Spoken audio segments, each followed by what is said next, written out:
নমস্কার। খবরদার কথা নয়। নমস্কার। দূরের এবং কাছের সমস্ত আমাদের দর্শকদের প্রীতি ও শুভেচ্ছা জানিয়ে আজকের অনুষ্ঠান শুরু করছি। আজকের এই অনুষ্ঠানে যাকে আপনাদের সামনে উপস্থিত করেছি, আমাদের অনুরোধে তিনি এসেছেন। খবরদার কথা নয়ের পক্ষ থেকে তার কাছে কৃতজ্ঞতা জানাই।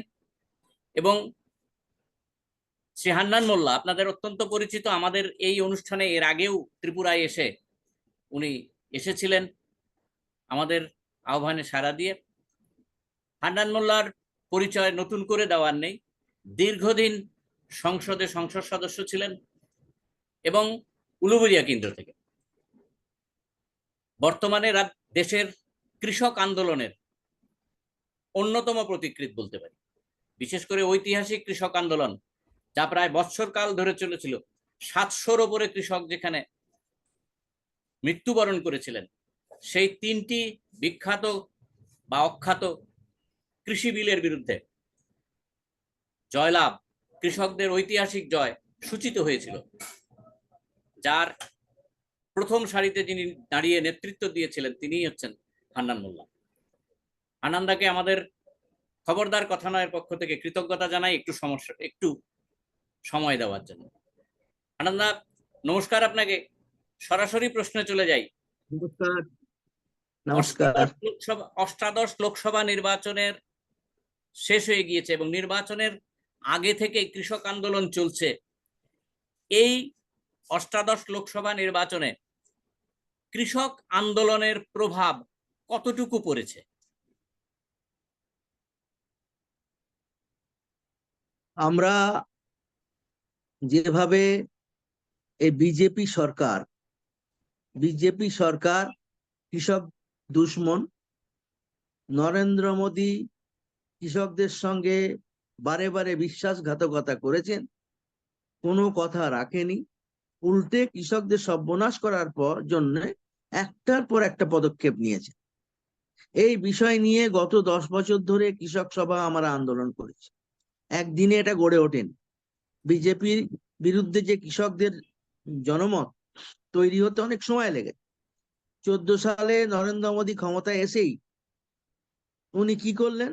উনি এসেই একটা অর্ডিন্যান্স আনলেন, ভূমি অধিগ্রহণ অর্ডিন্যান্স। অর্থাৎ 2013 সালের ভূমি অধিগ্রহণ আইনের যে সুবিধে কৃষককে দেওয়া হয়েছিল, যে তার জমি যে কেউ নিতে পারবে না, তাকে জিজ্ঞেস করতে হবে, তাকে ন্যায্য দাম দিতে হবে, সেই জমি নিলে কোনো কারখানা হলে তার প্রতিক্রিয়া এলাকায় কি হবে, জমি ব্যবহার না হলে তাকে ফেরত দেওয়া হবে, এরকম অনেকগুলো শর্ত দিয়ে 2013 সালে আইন পাশ হয়েছিল। এবং যে আইন পাশের জন্য আমরা বামপন্থীদেরই মূল ভূমিকা ছিল মনমোহন সিং এর আমলে। কিন্তু এই আইন পাশ হয়ে যাওয়ার পরই কংগ্রেস সরকারের পতন হলো এবং মোদী এলেন 2014-য়। নরেন্দ্র মোদী সরকার এসেই তিনি ছিলেন হচ্ছে কর্পোরেটের দালাল। আদানি আম্বানি যে বিদেশি পুঁজি, সেই পুঁজিপতিদের দালাল। তাকে এই পুঁজিপতিরা নির্বাচিত করেছিল এই জন্যে যে পুঁজিপতিদের অবাধ লুটকে তিনি সহজ করে দেবেন, রাস্তা সাফ করে দেবেন। সেই জন্যে আমাদের দেশে কৃষক যে হচ্ছে, কৃষির বাজার হচ্ছে প্রায় লক্ষ কোটি টাকার বাজার। আজকাল অন্য পুঁজিপতিদের বাজার ক্রমশ সংকুচিত হচ্ছে। তাই এই কৃষির বাজারটাকে তারা নজরে নিয়েছে, যে কৃষি বাজারটা দক্ষ করতে পারলে 10 লক্ষ কোটি টাকার একটা বাজার পুঁজিপতিরা তাদের কবজার মধ্যে পাবে। কারণ শিল্পের সংকট, শিল্পে সবসময় হচ্ছে না মুনাফার উতরাও চড়াও। সেই জন্য নরেন্দ্র মোদীর কাছে তাকে প্রধানমন্ত্রী বানিয়ে তাকে বলেছে যে তোমাকে কৃষকদের জমি কেড়ে নিয়ে কর্পোরেটের হাতে তুলে দিতে হবে। এটা হচ্ছে নরেন্দ্র মোদী কর্পোরেটের কাছে প্রতিশ্রুতিবদ্ধ ছিল। তাই সরকারের প্রধানমন্ত্রী হয়েই তার প্রথম কাজ হলো ভূমি অধিকার অর্ডিন্যান্স জারি করা। এবং এই অর্ডিন্যান্স জারি করলে যে অধিকারে বলে দেওয়া হলো অর্ডিন্যান্সে, যে কৃষকের জমি নেওয়া হবে আগে ব্রিটিশ আমলের মতোই তাকে জিজ্ঞেস করা হবে না। 2 নম্বর হচ্ছে তার ক্ষতিপূরণ সম্পর্কে তাকে কোনো নিশ্চয়তা নেই। 3 নম্বর হচ্ছে সেই জমি তাকে সেই এলাকায় ব্যবহার করতে গেলে তার যদি কোনো কেমিক্যাল কোনো রিয়াকশন হবে কিনা, সামাজিক সমীক্ষার যে প্রস্তাব ছিল তা করা হবে না। তারপরে জমি যদি ব্যবহার না হয় 5 বছরের মধ্যে কৃষককে ফেরত দেওয়া হবে না, যতদিন ইচ্ছা নিয়ে নেওয়া হবে। এবং কৃষককে তার নিজের জমিতেই তাকে কৃতদাস বানিয়ে দেওয়া হবে। এই জমিগুলো নিয়ে কর্পোরেটের হাতে তুলে দেওয়া হবে এবং কর্পোরেট সেই জমির মালিক হয়ে সেই জমিতে কৃষককে কাজ করাবে, তাকে নতুন পদ্ধতিতে লুট করবে, শোষণ করবে। এটাই ছিল ওই অর্ডিন্যান্সের উদ্দেশ্য। কিন্তু আমাদের দেশের কৃষক সমাজ প্রথমেই বুঝতে পেরেছিল এই ষড়যন্ত্রের কথা। তাই আমরা কৃষক সভা থেকে বললাম, এই অর্ডিন্যান্সকে জ্বালাও। হাজার হাজার জায়গায় কৃষকরা ওই অর্ডিন্যান্সের কপি জ্বালালো, কেন কৃষক বুঝেছিল এই অর্ডিন্যান্স কৃষকের সর্বনাশ করবে। তারপরে আন্দোলন শুরু হলো। আমরা সমস্ত কৃষক সংগঠন ঐক্যবদ্ধ করার চেষ্টা করলাম। প্রায় 50টার মতন কৃষক সংগঠন, সামাজিক সংগঠন, তারা একজোট হলো। এই প্রথম এত সংগঠন, ইতিহাসে কখনোই এতগুলো কৃষক সংগঠন ঐক্যবদ্ধ হয়নি। এই প্রথম ইতিহাসে ভারতবর্ষের স্বাধীনতার পর এই সমস্ত সংগঠনগুলো একত্র হয়ে আমরা একটা মোর্চা গড়ে তুললাম প্রথম। এই সংগঠনগুলোর নাম আলাদা, তাদের পতাকার রং আলাদা, তাদের মতাদর্শ আলাদা, বিভিন্ন শ্রেণীকে তারা প্রতিনিধিত্ব করে। গরিব কৃষকের সংগঠনও আছে, ধনী কৃষকের সংগঠন আছে। এইরকম একটা বহু মিশ্রিত কৃষক সংগঠনগুলো ঐক্যবদ্ধ হলো। কিন্তু সেটা ইস্যু ভিত্তিক ঐক্য। আমাদের অন্যান্য কয়েকটা ইস্যুতে আমার একমত হচ্ছে, প্রত্যেকটা সংগঠন তার নিজস্ব অস্তিত্ব বজায় রেখেও আমরা এক হলাম। কিন্তু এক হয়ে গেলাম মানে এক হয়ে গেলাম না, একটা মঞ্চ তৈরি করলাম। সেই মঞ্চের নাম হলো ভূমি অধিকার আন্দোলন।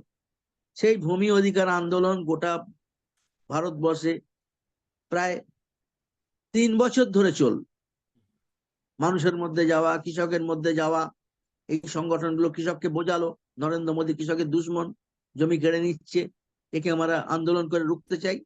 এইভাবে আস্তে আস্তে জনমত মোদীর বিরুদ্ধে গড়া শুরু হলো। তখন মোদী এসেছিল তো একবারে বিপাল ভগবানের মতন, যে তার আর কোনো প্রতিদ্বন্দ্বী নেই, তার কোনো সামনে দাঁড়াবার কোনো ক্ষমতা নেই, সে হচ্ছে অজেয়। এইরকম একটা ভাবে 14 সালে ক্ষমতা এসেছিল। সেই জন্যই আমরা বললাম যে না, ও আসলে একটা হচ্ছে এমন একটা ভূত যার মাটির পা, ও মাটির পা ভেঙে দেওয়া যায়। আমরা যদি ঐক্যবদ্ধ ভাবে তার বিরুদ্ধে লড়ি, তাহলে আমরা ওকে হারাতে পারবো। তখন 3 বছর লড়াই হলো। নরেন্দ্র মোদী চেষ্টা করলো ওই আইনগুলো পার্লামেন্টে পাস করাবার জন্য, কিন্তু 3 বছর চেষ্টা করেও পাস করাতে পারলো না। তখন বাধ্য হয়ে ওই ভূমি অধিকার অর্ডিন্যান্সের স্বাভাবিক মৃত্যু ঘটলো এবং সেটা হলো কৃষকদের হাতে মোদির প্রথম পরাজয়। এবং এই পরাজয়ের ফলে কৃষকদের উৎসাহ তৈরি হলো। কৃষকরা গোটা দেশে তারা প্রমাণ করলে যে আমরা ঐক্যবদ্ধ হয়ে লড়েছি, তাই কৃষক বিরোধী নীতি পরাজিত হয়েছে, কৃষক বিরোধী অর্ডিন্যান্স পাস করাতে পারেনি। এর মধ্য দিয়ে এইটা হচ্ছে বুনিয়াদ তৈরি হলো ব্যাপক কৃষক আন্দোলন। অর্থাৎ কৃষকদের যে মোদী যে কৃষক বিরোধী, এটা দিয়ে মোটামুটি কৃষকদের কাছে একটা বার্তা পৌঁছে দেওয়া গেল। এবং তারপরে এটা এগিয়ে চললো। কিছুদিনের মধ্যে নরেন্দ্র মোদী কথা দিয়েছিল প্রায় ইলেকশনের আগে, যে আমি যদি প্রধানমন্ত্রী হই তাহলে কৃষকের ফসলের ন্যায্য দাম দেবো এবং তার ঋণ মুক্ত করব, যেটা স্বামীনাথন কমিশনের সুপারিশ। তো স্বামীনাথন কমিশনের সুপারিশ করার জন্য উনি ঘোষণা করেছিলেন। কিন্তু এই অর্ডিন্যান্সের পরাজয়ের পর তিনি আর এমএসপির কথা যেতে রাজি হলেন না। কৃষকরা কোর্টে গেল, কোর্ট জিজ্ঞেস করলো মোদীকে, কেন দিচ্ছ না? তুমি কথা দিয়েছিলে, তো নির্বাচনী ইস্তাহারে আছে। তখন নরেন্দ্র মোদী কোর্টে লিখিত অ্যাফিডেভিট দিয়ে বললেন যে এটা দেওয়া যাবে না, কারণ এটা দিলে বাজারের বিকৃতি ঘটবে। তাহলে তুমি কেন 100-300 মিটিং এগুলো বলেছিলে, কেন নির্বাচনী ইস্তাহারে লিখেছিলে? তা জেনে শুনে মিথ্যে কথা কেন বলেছিলে? কৃষক ভাবলো সে ফসলের ন্যায্য দাম পাবে, দলে দলে তোমাকে তাই ভোট দিয়েছিল, আর আজ ভোট পেয়ে তুমি বেইমানি করছো তা কথা না রাখার জন্য। তখন কৃষকদের মধ্যে আবার নতুন করে একটা চেতনা হলো যে এবার নতুন দাবিতে আন্দোলন করতে হবে, এমএসপি দিতে হবে, এমএসপির গ্যারান্টি দিতে হবে, কৃষককে ফসলের দাম এবং তার গ্যারান্টি দিতে হবে, এবং ঋণ মকুব করতে হবে। এই দুটো দাবি নিয়ে কৃষকরা নেক্সট ফেজের আন্দোলন শুরু করলো। এই আন্দোলন যখন শুরু হবে তখন বিজেপির সরকার ছিল মধ্যপ্রদেশে, তারা একটা এমএসপির আন্দোলনের উপর গুলি চালিয়ে 6 জন কৃষককে গুলি করে মারলো মানসোরে। তখন কৃষক সংগঠনগুলো একটা ধরলো যে এই ইস্যুকে নিয়ে আমাদের দ্বিতীয় স্তরের আন্দোলন শুরু করতে হবে। তখন কৃষক সম্মেলন হলো দিল্লিতে, প্রায় 150 সংগঠন এলো, ওটায় 50টা সংগঠন দিয়ে প্রথম মঞ্চটা তৈরি হয়েছিল। এবং আজকে এই দ্বিতীয় দাবিতে, এমএসপির দাবিতে প্রায় 150 সংগঠন নিয়ে ঐক্যবদ্ধ হয়ে একটা মঞ্চ তৈরি হলো। এটার নাম হলো সারা ভারত কৃষক সংঘর্ষ সমন্বয় সমিতি, অল ইন্ডিয়া কিষাণ স্ট্রাগল কোঅর্ডিনেশন কমিটি, আইকেএসসিসি। এই সংগঠনটা তৈরি হলো, এটা আরো বড়, এটা প্রায় 150 সংগঠন। পরবর্তীকালে আরো 100 সংগঠন যোগ দিয়ে এটা চেহারা হয়েছিল প্রায় 250 সংগঠন। এত বড় সংগঠনের মোর্চা ভারতবর্ষে কোনোদিন হয়নি। কার লাল ঝান্ডা, কার কালো ঝান্ডা, কার হলদে ঝান্ডা, কার সবুজ ঝান্ডা, কার সমস্ত ঝান্ডা এক জায়গায় করে যে আমরা আমাদের ঝান্ডা আমাদের কাছে রইল, আমরা ঝান্ডা কেউ বন্ধক দিচ্ছি না, কিন্তু আমরা একমত হচ্ছি এই দুটো দাবি। অন্য দাবি যে যার আছে, যে যার আন্দোলন করব আমরা, কিন্তু এই দুটো দাবিতে আমরা সবাই একসঙ্গে থাকবো। এই হলো প্রতিজ্ঞা। সেই প্রতিজ্ঞা নিয়ে এআইকেসিসি বলল আমাদের এমএসপি দিতে হবে, তার লিগ্যাল গ্যারান্টি দিতে হবে এবং ঋণ মুক্ত করতে হবে। এআইকেসিসির আন্দোলন শুরু হলো, 3 বছর ধরে আরো আন্দোলন চলল। আমরা গোটা দেশে আবার কৃষকদের কাছে গেলাম, লক্ষ লক্ষ কিলোমিটার আমরা পদযাত্রা করলাম। এই 200 সংগঠনের প্রতিনিধিরা বিভিন্ন রাজ্যে, প্রায় 24টা রাজ্যে পদযাত্রা করে 3 মাস ধরে কৃষককে আমরা বললাম, দেখো মোদি বিশ্বাসঘাতক, কথা দিয়েছিল এমএসপি লাগু করবে কিন্তু করছে না, এর জন্য আমাদের বড় আন্দোলন গড়ে তুলতে হবে। এই প্রচারটা আমরা গোটা ভারতবর্ষের কোণে কোণে আমরা পৌঁছে দিলাম। মোদি যে কৃষক বিরোধী, বিজেপি যে কৃষক বিরোধী, এই বার্তাটা মানুষের কাছে নিয়ে যেতে আমরা সফল হলাম। তারপরে এই আন্দোলনটা চললো। আন্দোলন যখন চলছে তখন কি হলো, যখন গোটা দেশে আমার তখন একটা পার্লামেন্ট, কিষাণ পার্লামেন্ট ডাকলাম, এআইকেসিসি কিষাণ সংসদ, লক্ষ কিষাণ দিল্লিতে এলো। সেখানে আমরা আমরা নিজেরা দুটো আইন তৈরি করলাম, প্রাইভেট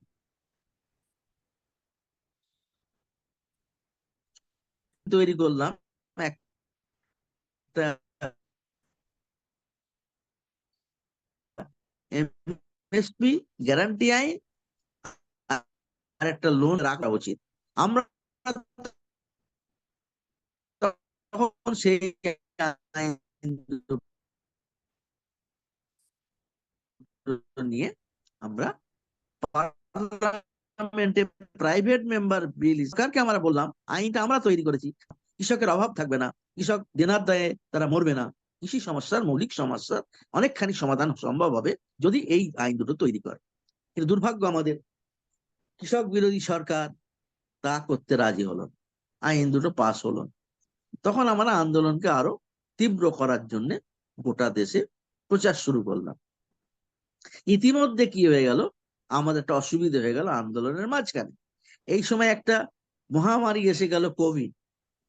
কোভিড মহামারী আসার পরে আমাদের বাইরে বেরোনো নিষেধ করে দিল, সবাইকে ঘরে থাকতে হবে, কোনো আন্দোলন চলবে না, কোনো মিটিং চলবে না, মিছিল চলবে না। সেসব আপনারা জানেন, সেই দুর্দিনের কথা। হাজার হাজার সরকার কোভিড রোগীদের বাঁচাবার জন্য অর্থ খরচ করলো না, কিন্তু কোভিড এর নাম করে থালি বাজাও করে সেখানে মানুষকে ঘরে ঢুকিয়ে দিল। কিন্তু আমরা কিছুদিন ঘরে রইলাম, কিন্তু আমাদের সমস্যা তো সমাধান হলো না। তখন আমরা এআইকেসিসি বললাম, এতে আমরা এমনি মরে যাব, তবু আমরা মানবো না, আমরা রাস্তায় বেরোবো। তখন এআইকেসিসি বলল, এর বিরুদ্ধে চলো আবার রাস্তায় নাম। আমাদের দ্বিতীয় স্তরের আন্দোলন শুরু হলো এমএসপির দাবিতে। এবং প্রথমে আমরা নিজের বাড়ির সামনে ঝান্ডা নিয়ে দাঁড়ালাম 2 জন, তারপরে 4 জন, তারপরে রাস্তার মোড়ে 10 জন। এইভাবে আস্তে আস্তে লোকের মধ্যে আস্থা সৃষ্টি করলো যে নাম আমরা আন্দোলন করবো, এমনি তো মরছি, অসুবিধা, লড়াই করে মরবো। সুতরাং কৃষকরা আস্তে আস্তে রাস্তায় নামতে শুরু করলো, এআইকেসিসির আন্দোলন বাড়তে শুরু করলো, আবার নতুন করে বাড়তে শুরু করলো। ঠিক। এটা দ্বিতীয় স্তরে না। এমন সময় কি হলো, যখন এই আন্দোলনটা বাড়ছে, তখন মোদির তৃতীয় আক্রমণ এলো, আমাদের থার্ড আক্রমণ। যে কৃষকের দুশ্মন একের পর এক আক্রমণ দিয়ে প্রমাণ করেছে। তৃতীয় আক্রমণ কি হলো, হঠাৎ একদিন দেখলাম রাতের অন্ধকারে আর 3টে অর্ডিন্যান্স জারি হয়ে গেল।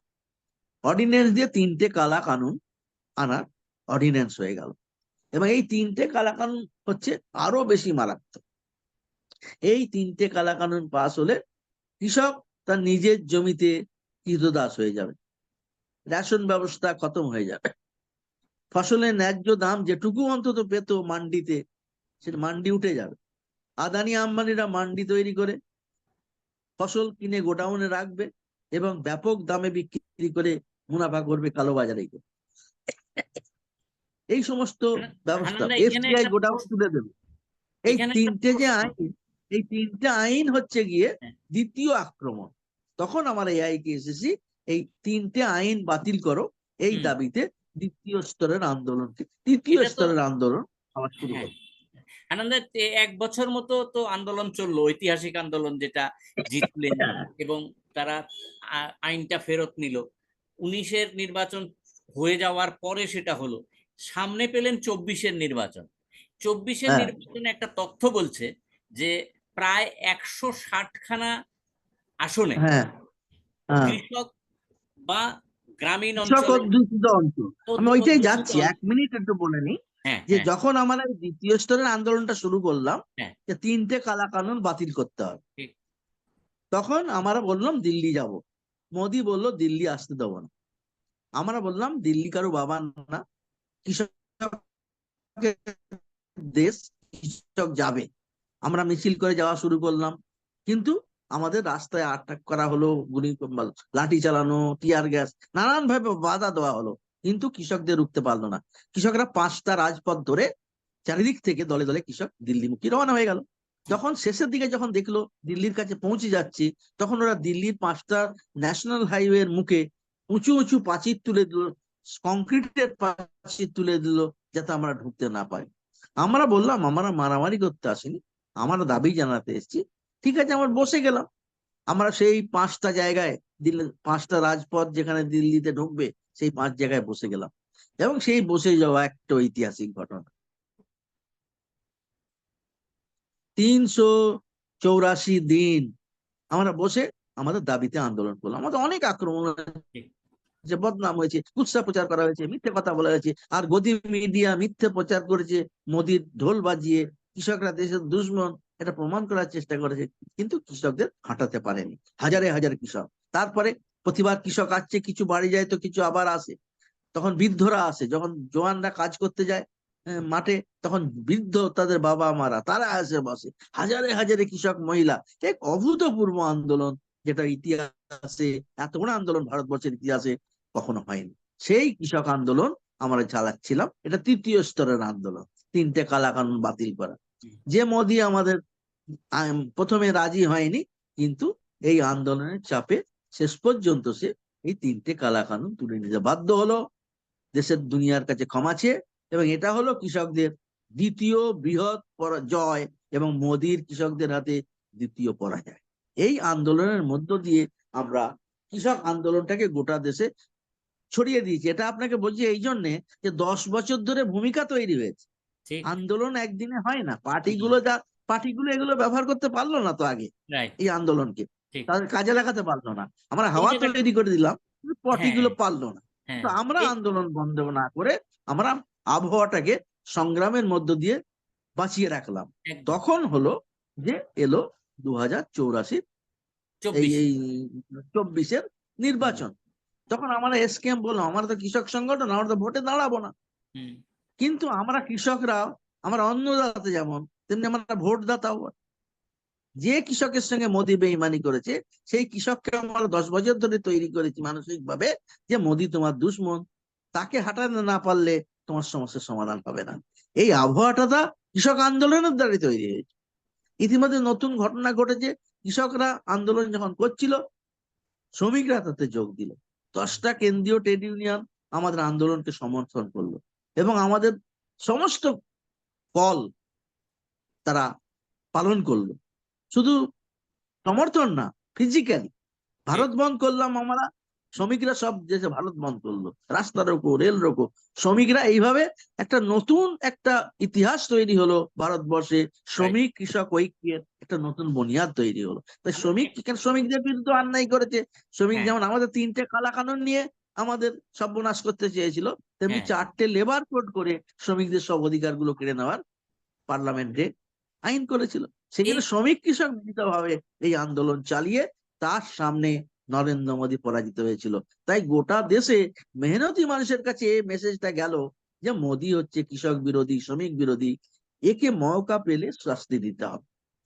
তাই নির্বাচনের সময় আমরা বললাম আমরা ভোটে দাঁড়াবো না, কিন্তু আমরা শ্রমিক কৃষককে আহ্বান করলাম যে বিজেপি কে বিচ্ছিন্ন করো, বিজেপি কে এক্সপোজ করো, মানে তার মুখোশ খুলে দাও, এবং বিজেপি কে সাজা দাও। এটাই ছিল আমাদের স্লোগান 24-এর নির্বাচন। আমরা তো ভোটে দাঁড়াচ্ছি, কিন্তু কৃষক যারা ভোটার, তাদের কাছে ইতিমধ্যেই সব মেসেজ পৌঁছে গেছে, হাওয়া তৈরি হয়েছে গোটা দেশে। কৃষকের একটা বড় অংশ তারা বুঝেছে মোদী তাদের শত্রু, বিজেপি তাদের শত্রু, এনডিএ গভর্নমেন্ট তাদের শত্রু। সুতরাং তাদেরকে কি করতে হবে, তাদের কর্তব্য তারা নির্ধারণ করলো এই অভিজ্ঞতার ভিত্তিতে। সেই জন্য বলি যে এই আন্দোলন আবহাওয়া তৈরি করেছিল। রাতারাতি মোদী বিরোধী লক্ষ লক্ষ কৃষক সবগুলো একটা আবহাওয়া তৈরি করলো গোটা দেশের কৃষকের সামনে। কৃষকরা বুঝলো, ওই যে আরেকজন মন্ত্রী তার ছেলে গাড়ি চালিয়ে লখিমপুরে আমাদের 5জন কৃষককে গাড়ি চালিয়ে হত্যা করে দিল লখিমপুরে। তো এই সব ঘটনাগুলো একটার পর একটা ঘটনা, ওরা যে কৃষক বিরোধী এটা প্রমাণিত হলো আমাদের আন্দোলনের মধ্য দিয়ে। তাই আমরা কল দিলাম কৃষকদের, মোদীকে গভর্নমেন্টকে সাজা দাও, বিজেপি কে সাজা দাও, শাস্তি দাও, আন- পানিশ আন- বিজেপি। এই আনন্দে স্লোগানটা আমরা গোটা দেশে ছড়িয়ে দিয়ে আমরা এসকেএম এর পক্ষ থেকে মানুষের কাছে এই বার্তা নিয়ে গেছিলাম। ঠিক। এখন কিছুটা সাফল্য এলো, 233টা আসন বিরোধীরা পেল। এই মুহূর্তে আবার এনডিএ সরকার হলো। হ্যাঁ, এই অবস্থার পরিপ্রেক্ষিতে হ্যাঁ, আপনাদের এমএসপি আন্দোলন সহ কৃষকদের আন্দোলন পরবর্তী পদক্ষেপটা কি? হ্যাঁ, হবে। আমরা জানি এ সরকার আমরা আন্দোলন হওয়ার ফলে কৃষকরা যেখানে যেখানে সবচেয়ে বেশি কৃষক আন্দোলন হয়েছিল, পাঞ্জাব, হরিয়ানা, উত্তরপ্রদেশ পশ্চিমাংশ এবং রাজস্থান, সেই জায়গায় বিজেপি ব্যাপকভাবে হেরে, সবচেয়ে বেশি হারলো কৃষকদের আন্দোলনের জায়গায়। আর বাকি গোটা ভারতবর্ষের 159টা যে সিট, গ্রামীণ সিট, যেখানে কৃষকরা একটা বড় অংশের ভোটার, সেই সব জায়গাতেও কৃষকরা ভোট দিল বিজেপির বিরুদ্ধে। এবং ইতিমধ্যে ইন্ডিয়া গড়ে উঠেছে একটা মোর্চা, পলিটিক্যাল মোর্চা। তখন মানুষ বিজেপিকে হারিয়ে ইন্ডিয়ার পক্ষে ভোট দিল। তাই মোদি যে বলেছিল 400 পার করবে, সে হয়ে গেল 240, নিজে একক মেজরিটি করতে পারলো। অর্থাৎ 272টা করে নিজে সরকার গঠার, দুবার সরকার চালাবার পর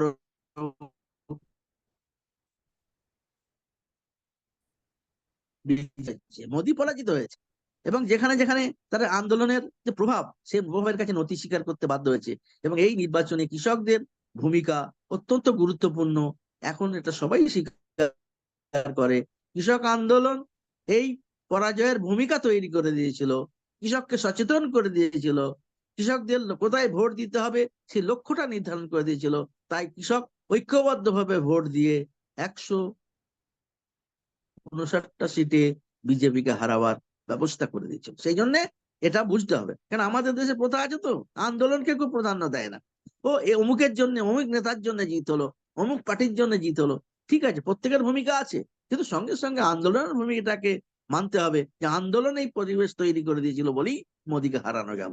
এখন এই হারাবার পর আমরা দেখলাম যে অন্য যারা সাপোর্টার, তাদের নিয়ে সরকার গঠন করলো। এখন আর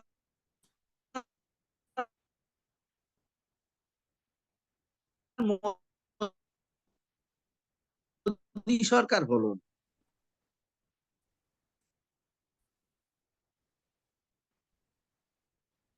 দুবার বলেছিল মোদী সরকার, মোদী কা গ্যারান্টি, এখন হলো এনডিএ সরকার। এখন থেকে তার একটা বড় প্রমাণ যে তাকে পিছু হটানো গেছে। কিন্তু আমরা জানি একজন ফ্যাসিস্টের চরিত্রের পরিবর্তন, ফ্যাসিস্টই থাকে, মানুষের কোনো অধিকার মানবে না, গণতন্ত্রকে দাঙ্গা বিভেদ সৃষ্টি করা। এবং এই যে তিনটে আইন আজ থেকে চালু হলো, আমাদের দেশে তিনটে নতুন আইন চালু হলো জামিনের আইনকে বাতিল করে দিয়ে হ্যাঁ। মানুষের অধিকারকে যে কেড়ে নেওয়া, এটা এসেই সরকার সেই কাজ শুরু করলো। ঘোষণা করছে আমি সবাইকে সহযোগিতা নিয়ে চলবো, কিন্তু স্পিকার নির্বাচন গায়ের জোরে করলো, ইন্ডিয়া শুনলো না। ডেপুটি স্পিকার বিরোধীদের দেওয়ার কথা সংবিধান অনুযায়ী, এখনো দেবে কিনা সন্দেহ নেই। তো এই যে তার মুখে একরকম কথা বলে আর কাজ তার উল্টো দিকে করে, মোদির এই যে দোগলা চরিত্র, এইটা আমরা কৃষকরা অভিজ্ঞতায় বুঝেছিলাম, আজ গোটা দেশের মানুষ বুঝছে ও বিশ্বাসঘাতক, ও যে কথা বলে সে কথা রাখে না। সেই জন্যই আজকে মোদী সরকার এসে আবার নতুন আক্রমণ শুরু করে। আমরা কৃষকরা আমরা জানি আমাদের কোনো মোহ ছিল না। আমরা জানতাম আমরা গভর্নমেন্ট হলে গভর্নমেন্ট যে নীতি ঘোষণা করবে, যদি আমরা তখন পরিস্থিতি দেখব। গভর্নমেন্ট হয়েই দেখলেন আপনারা যে ঘোষণা, এমএসপি বলে যেটা ঘোষণা হয়েছে কদিন আগে, 14টা ফসলের দাম বলছে এমএসপি দিয়েছে, সম্পূর্ণ মিথ্যে কথা, 100% মিথ্যে কথা। কারণ নরেন্দ্র মোদীর মতো মিথ্যেবাদী পৃথিবীতে নেই। উনি সকাল থেকে রাত পর্যন্ত মিথ্যে কথা বলেন। উনি বলেছেন এমএসপি দিয়েছি, কিন্তু ওটা এমএসপি না, ওটা স্বামীনাথন ফর্মুলা C2+50% এমএসপি না, তার চেয়ে অন্তত 15 থেকে 20% কম। অর্থাৎ কৃষককে যে ঠকানো, কৃষকের আত্মহত্যা বন্ধ করা হয়নি, 5 লাখ কৃষক আত্মহত্যা করেছিল। মোদির রাজত্বে আরো হচ্ছে গিয়ে 1 লক্ষের বেশি কৃষক আত্মহত্যা করে, প্রতিদিন আজ 40 জন করে কৃষক আত্মহত্যা করছে। এই কৃষক মোদির কৃষক বিরোধী নীতির জন্য। সেই জন্যই আজ আমরা দেখেছি যে, আমরা জানতাম আমরা একটা সরকার হলে ঘোষণা করবে, নীতি ঘোষণা করবে, তা নীতি এমএসপি তে ঘোষণা হলো, এমএসপি নয়, মিথ্যে কথা। তারপরে এসি ওই যে কিছু কৃষককে খয়রাত দেয় 6,000 টাকা করে। আমরা বলছি আমরা ভিক চাইনি, আমরা ফসলের দাম পেলেই আমার পুষিয়ে নেবে, আমরা সরকারের কাছে ভিক্ষা চাইনি, আমরা বারবার বলেছি। কিন্তু সরকার আজকাল কিছু ঘুষ দিয়ে, নগদ টাকা দিয়ে মানুষ কেনার যে আজকাল শুরু হয়েছে, সেই পদ্ধতিতে সে ঘোষণা করে দিয়ে, এই ঘোষণা না করে আগে বলেছিল যে আমাদের সঙ্গে লিখিত ভাবে দিয়েছিল যে আমাদের সঙ্গে কথা বলে এমএসপি নিয়ে আলোচনা করে এমএসপি নির্ধারণ করবে, আমাদের সঙ্গে কথা বলে লোন মকুবের ব্যবস্থা হবে, আমাদের সঙ্গে কথা বলে ইলেকট্রিসিটি বিল, যেটা সবচেয়ে সর্বনাশা করার বিল, সেটা নিয়ে আমাদের সঙ্গে কথা বলবে, আমাদের সঙ্গে কথা বলবে আমাদের যে 750 কমরেড শহীদ হয়েছে তাদের পরিবারকে সাহায্য করা নিয়ে আমাদের কথা বলবে, এবং আমাদের যে মিথ্যে মামলা করেছে আমাদের বিরুদ্ধে সেগুলো বিচার করবে। লিখিত দিয়েছিল আমরা যখন আন্দোলন স্থগিত রাখি। কিন্তু আজ 3 বছর হয়ে গেল, নরেন্দ্র মোদী বেঈমান, বিশ্বাসঘাতক, যা লিখিত দিয়েও সে কথা রাখেনি। তাই আমরা বলেছিলাম আমরা দেখবো সরকার হলে পরে যদি দেখি তারা বেঈমানি করছে, আমরা সেই বেঈমানের বিরুদ্ধে আবার রাস্তায় নামবো। ইতিমধ্যে আমাদের মিটিং হয়েছে, এসকেএম এর সেক্রেটারিয়েট মিটিং হয়েছে, 2-3 বার হয়েছে। এসকেএম এর যে ন্যাশনাল কমিটি আছে তার মিটিং আমরা করেছি, এই ব্যাপারগুলো আলোচনা করে মোদী সরকারের নতুন আক্রমণ এগুলো আলোচনা হয়েছে। এবং আমরা গণতান্ত্রিক সংগঠন, আমরা জেনারেল বডি করে সিদ্ধান্ত নিই, 500 সংগঠন একা একা কেউ সিদ্ধান্ত নিতে পারেন। আমরা সম্পূর্ণরূপে মানুষের সংগঠনের গণতন্ত্রে বিশ্বাস করি। তাই আগামী 10ই জুলাই হচ্ছে দিল্লিতে এসকেএম এর মিটিং ডাকা হয়েছে, সংযুক্ত কিষাণ মোর্চার সব জেনারেল মেম্বার যারা, এই যে 500 সংগঠন আসে, প্রায় 350-400 সংগঠন, সবাই হয়তো গ্রামের সংগঠন, অনেকে আসতে পারে ছোটখাটো যারা, কিন্তু যারা আসতে পারে তারা একদম। ওই মিটিং 10 তারিখে হবে। 10ই জুলাই এসকেএম এর যে সাধারণ সভা হবে, যেখানে সমস্ত দেশ থেকে এসকেএম এর সংগঠনের নেতারা আসবে, সেখানে আমরা ঠিক করব এই বিশ্বাসঘাতকের বিরুদ্ধে আমরা নতুন করে কি আন্দোলন করব, সেটা সকলের পরামর্শ নিয়ে আগামী দিনে নতুন আন্দোলনের রূপরেখা আমরা 10 তারিখে ঘোষণা করব। হান্নান দা, আমাদের সময়টা শেষ হয়ে আসছে। সর্বশেষ প্রশ্ন যেটা, কৃষক আন্দোলন ব্যাপকতা লাভ করলো, প্রায় 159টা আসনে প্রভাব ফেললো। এর ভেতরে পশ্চিমবঙ্গের 42টি আসনে কেন বামপন্থীদের কোনো রেজাল্টের কোনো হেরফের হলো না 2019 বা 2014 পরিপ্রেক্ষিতে? পশ্চিমবাংলার অবস্থা অন্যরকম সম্পূর্ণ। পশ্চিমবাংলায় বামপন্থীদের যে গত 15 বছর ধরে তাদের যেভাবে নিশ্চিহ্ন করে দেওয়া হয়েছে, সেখানে রাতারাতি বামপন্থীরা পশ্চিমবাংলায় উঠবে এটা বামপন্থীরা কোনোদিন ভাবেও না, এখনো ভাবে। সেখানে হচ্ছে একটা তৈরি করা হলো যে বামপন্থীদের খতম করে দিয়ে তৃণমূল আর বিজেপি একটা শর্টকাট হলো। তৃণমূল সরকারে থাকলে বিজেপি বিরোধী, বিজেপি সরকারে এলে তৃণমূল বিরোধী। এইটা একটা বাইনারি রাজনৈতিক ব্যবস্থা তারা তৈরি করে মিডিয়াকে ব্যবহার করে সেটা করেছে একদিকে পলিটিক্যালি। আর 2 নম্বর হচ্ছে বামপন্থীদের কর্মীদের, ধরুন প্রায় 800-র মতন কর্মীকে নেতাকে খুন করলো, তারপরে প্রায় 1 লক্ষ নেতার বিরুদ্ধে মিথ্যে মামলা, রোজ কোর্টে গিয়ে বসে থাকতে হচ্ছে, তারপরে 50,000 লোককে বাড়ি ছাড়া করে দেওয়া হলো, তার জমি জায়গা পুকুর ঘাট কেটে দেওয়া।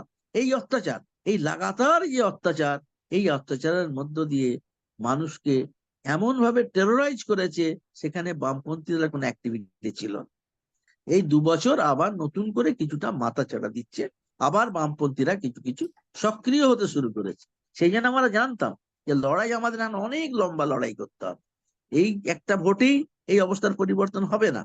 সেই জন্যে এবারের লড়াইয়ে বামপন্থীদের যে আস্থা তৈরি হয়েছে, নিজের আত্মবিশ্বাস তৈরি হয়েছে, এই আত্মবিশ্বাসের উপর দাঁড়িয়ে আগামী দিনে বামপন্থীরা আস্তে আস্তে তারা মাথা চালা উঠবে, এ বিষয়ে কোনো সন্দেহ নেই। কিন্তু এই নির্বাচনে বামপন্থীরা জিতবে কোনোদিন বামপন্থীরা আশা করে। আনন্দ, সর্বশেষ একটা কথা, প্রচারে যে বিজে মূল থিওরিটা নেওয়া হয়েছিল বামপন্থীদের শিবির থেকে, এটা কি সঠিক ছিল? হ্যাঁ, সঠিক তো বটেই। মমতা ব্যানার্জি তার বিরুদ্ধে, তার ভাইপোর বিরুদ্ধে যে কোটি কোটি টাকা চুরি করার কেস, এই কেসগুলো নিয়ে হচ্ছে আন্ডারস্ট্যান্ডিং। মমতা যখন মুখ্যমন্ত্রী হিসাবে দিল্লি আসে, মোদির সঙ্গে সরকারি ভাবে মিটিং করে, আর তার পরের দিনে মোদির বাড়ি গিয়ে সকালবেলা আলাদা কথা বলে। সেখানে এগুলো সেটিং, যে আমি ভাই, তুমি আমাকে গাল দেবে, আমি তোমাকে গাল দেবো, কিন্তু আমরা পরস্পরের সঙ্গে সহযোগিতা করি। এই আন্ডারস্ট্যান্ডিংটা ওদের মধ্যে আছে, আগেও ছিল, এখনো আছে। এবং এখনো সে আর বাইরে দেখবেন, বাইরে কুস্তি হবে আর ভেতরে দোস্তি হবে, এই নীতিতে ওরা চলছে। সেজন্য এর মধ্যে কোনো ব্যতিক্রম হয়নি। ফলে রেজাল্টের খুব একটা হেরফের হতে একটু সময় লাগবে, তাই তো বলছেন? অনেক সময় লাগবে। অন্য কোনো পার্টি হলে 100 বছর তারা আহ, দাঁড়াতে পারতো না। এ বামপন্থীরা বলেও এত মার খেয়ে, এত আঘাত খেয়ে, এত অত্যাচারের পরেও তারা দাঁড়াবার চেষ্টা করছে। এবং এবারে লোকসভা নির্বাচনে তারা অনেকখানি সাহসের সঙ্গে দাঁড়িয়েছে, প্রতিরোধ করেছে এবং ভোটও পেয়েছে। 3 লাখ 4 লাখ 2 লাখ 3 লাখ করে ভোট পেয়েছে। অর্থাৎ মানুষের মধ্যে একটা ভরসা হচ্ছে যে এরা আবার উঠে দাঁড়াতে পারে। একটা অবিশ্বাস তৈরি করে দিয়েছিল মিডিয়া, এরা শেষ হয়ে গেছে, বামপন্থী শেষ হয়ে গেছে, এই প্রচারটার মধ্যে দিয়ে একটা হাওয়া তৈরি করেছে। সেই হাওয়াটা ভাঙতেও সময় লাগবে, সাইকোলজিক্যাল ব্যাপারটাও আছে ভোটারদের ক্ষেত্রে। সেই জন্য আমরা মনে করি না যে বামপন্থীরা শেষ হয়ে যাবে, কারণ বামপন্থী একটা জীবনধারা, একটা আদর্শ। মানে যারা ধনীদের দালালি করে তারা বুর্জোয়া পার্টি, আর যারা গরিবের কথা বলে তারা বামপন্থী। তো গরিব যখন আছে, গরিবের আন্দোলন থাকবে, এবং সেই আন্দোলনকে ধরে বামপন্থীরা উঠে দাঁড়াবে, এ বিষয়ে কোনো সন্দেহ নাই, কিন্তু সময় লাগবে। এ বিষয়ে আমাদের তাড়াহুড়োর কোনো ব্যাপার নেই, ধীরে ধৈর্য ধরে আক্রমণের মোকাবেলা করেই আমাদের এগিয়ে যেতে হবে। সেটাই বামপন্থীদের পশ্চিমবাংলার দৃষ্টিভঙ্গি। অসংখ্য ধন্যবাদ হান্নান্দা, আপনি সময় দিয়েছেন, আমাদের কৃতজ্ঞতা জানাই। আবার সময় সুযোগ করে আসবো, কারণ 10 তারিখ আপনাদের গুরুত্বপূর্ণ মিটিং। সমস্ত ভারতবর্ষের মানুষ, যুব সম্প্রদায় এই সভার দিকেই, এই মিটিংটার দিকেই কিন্তু তাকিয়ে রয়েছে।